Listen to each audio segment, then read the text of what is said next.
est en version populaire, qui avait été pensé et conçu par Georges-Henri Rivière, qui est un monsieur conservateur qui a révolutionné toute la muséographie dans le milieu du XXe siècle. Pas seulement la muséographie des musées d'anthropologie, mais la muséographie en général. Les musées d'archéologie, après, s'en sont empaillés.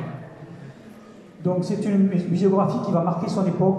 Pour la première fois, on fait attention à la lumière, à la place des objets qui sont placés dans une position fonctionnelle, à la mise en valeur, la beauté des objets eux-mêmes.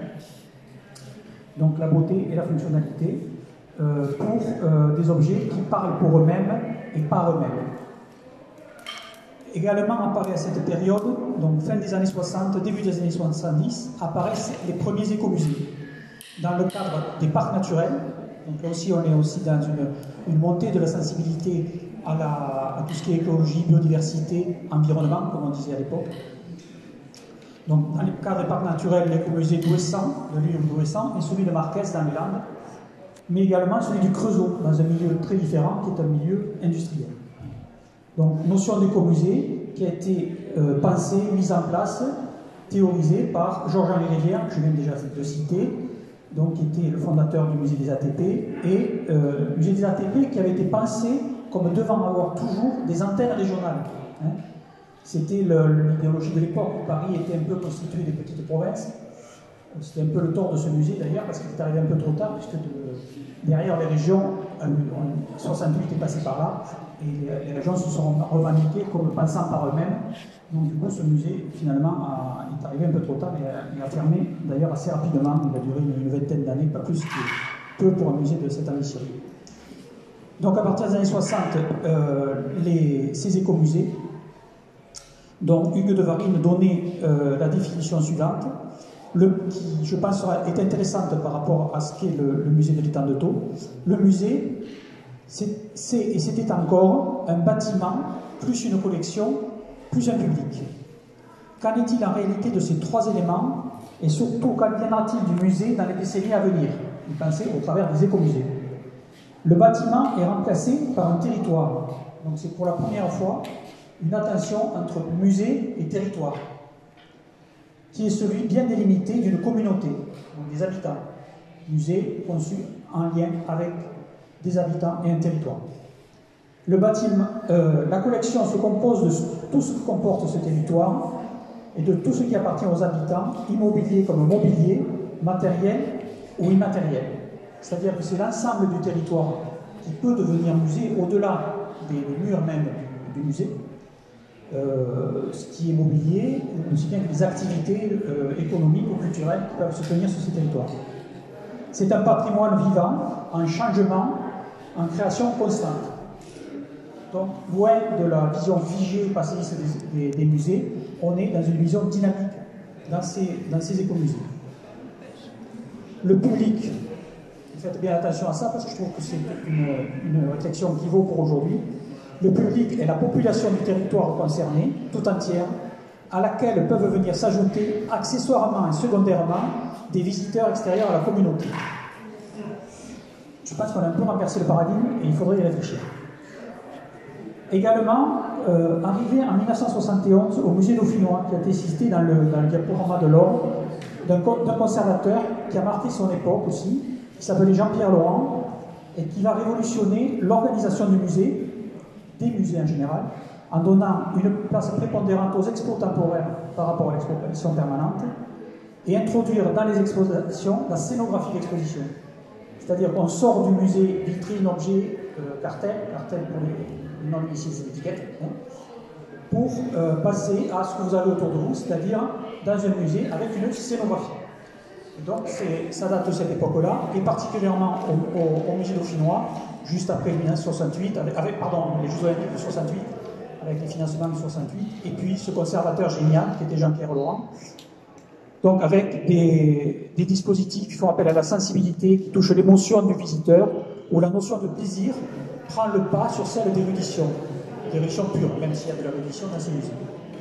Si je cite ce musée, et ce conservateur, c'est qu'il a marqué toute une génération de conservateurs et de créateurs de musées.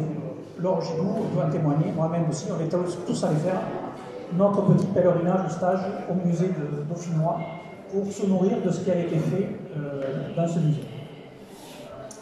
Voilà.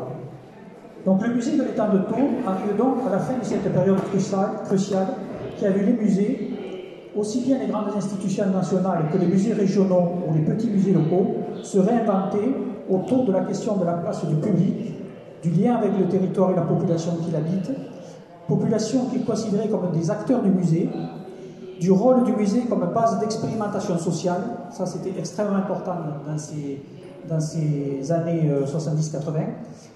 L'expérimentation sociale au musée, c'est-à-dire qu'est-ce qu'on fait avec le public, quel est le rôle du musée, je le dis par rapport au territoire.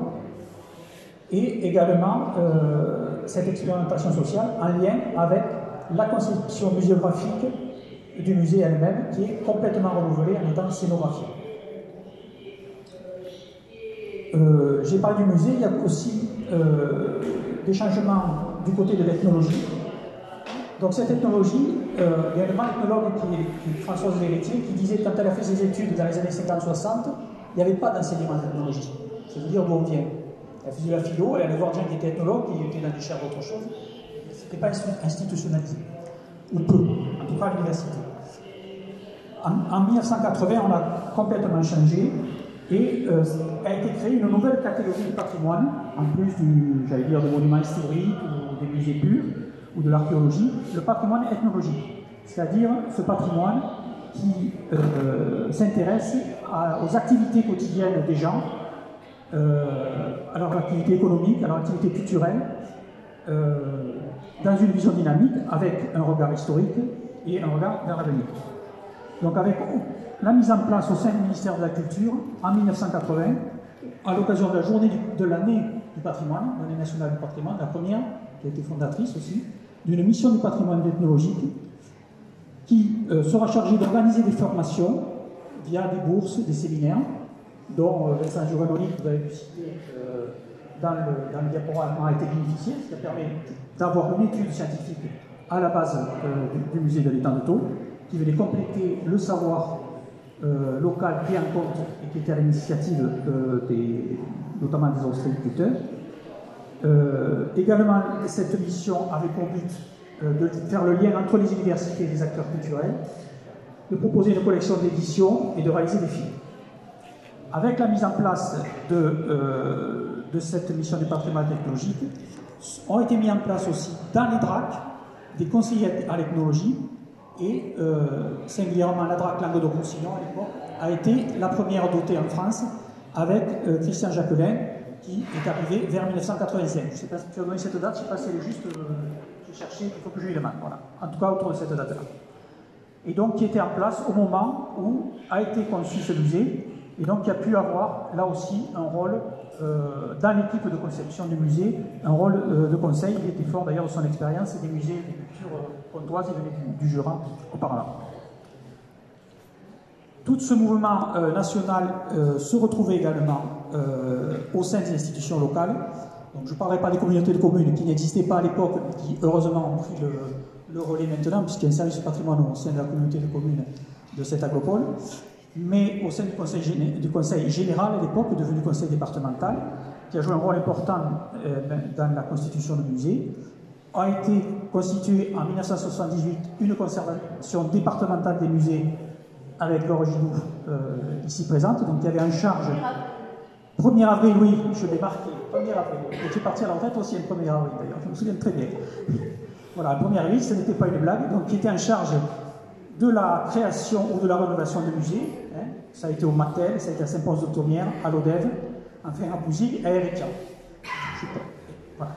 Et puis, en 1979, la création de l'Office départemental d'action culturelle, qui se dote en 1985 d'un service du patrimoine ethnologique, consacré spécifiquement à ce type de patrimoine. C'est à ce moment-là que j'arrive, avec des archives sonores, des archives photographiques, également des aides financières à des projets, dont celui de Vincent Giovanni et d'autres étudiants qui ont travaillé pour la constitution de ce musée. Donc si on peut parler d'effervescence autour des musées de société et d'écomusées à cette époque, c'est aussi que cela entrait en résonance avec une demande sociale et des interrogations de la population fortes face aux mutations contemporaines. Mutations profondes du milieu agricole et rural à partir des années 60. On passe d'une agriculture paysanne à une agriculture plus industrielle, plus technique. En parallèle, une désindustrialisation, d'où les musées du Creusot aussi, en 1971. On voit petit à petit disparaître en tout cas ceux qui profondément sont modifiés, tout le monde industriel. Montée de la conscience environnementaliste et également contestation de l'expertise scientifique descendante avec volonté d'une démarche déjà qu'on appellerait aujourd'hui participative, de prise en compte des acteurs, des populations et du territoire. Voilà, je pense que le musée de l'étang de Thau porte la marque qui est ouvert en 1991, porte la marque de ce mouvement antérieur, auquel elle appartient encore, avec l'association de l'initiative d'acteurs locaux, Louis Donnet, à l'époque au foyer de Val, avant qu'il soit maire, les Amis du musée, qui depuis 30 ans, c'est extraordinaire d'avoir une association, les Amis du musée, qui depuis 30 ans, depuis la fondation du musée, travaille à apporter sa dynamique et être force de proposition pour ce musée.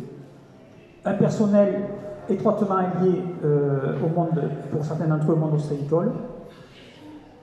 Et puis, un contenu scientifique et pédagogique qui relève à la fois de l'histoire des techniques, comme la pyramide, par exemple, on est allé chercher au fond de la pyramide de Congo. Elle est allée chercher avec Vincent, si je me souviens bien, au fond de l'étang, pour pouvoir la présenter dans le musée. Elle a été restaurée par Art Nucléaire, c'est ça, non? Un restaurateur spécialisé, parce que c'était assez compliqué. Les pyramides en ciment, il fallait faire mettre ça à la direction du musée de France. Mais là, on en parlera peut-être. Il a restauré un objet en ciment pour entrer dans un musée et lui mettre le numéro musée de France, collection inaliénable, trésor. Voilà, trésor national. Ça a été un peu compliqué. En fait, ça relevait une histoire technique. Voilà, donc, et puis la présentation de monde économique et technique de que l'on croyait marginal à l'époque, mais qui aujourd'hui révèle toute sa pertinence, c'est-à-dire la pêche, en plus de l'ostréiculture. Voilà, et aussi toutes les pratiques et enjeux contemporains de l'ostréiculture, ainsi que l'étang en tant que milieu biologique. Le succès fut au rendez-vous, puisque le musée de l'étang de Thau accueillera les premières années plus de visiteurs que le musée Famon, qui certes était quand même très vieillissant à l'époque, il faut bien le dire. Pas celui d'aujourd'hui. Merci. Alors, comme en fait, Pierre, vous avez dressé une chronologie assez exhaustive, finalement, de tous les éléments qu'on voulait aborder dans cette première étape, et notamment en introduisant tout le travail de Laure Gigoux. Et donc, on va peut-être passer directement à ce travail sur les collections. Comment on identifie les collections, comment on les sélectionne, et la manière aussi de les conserver au sein du musée.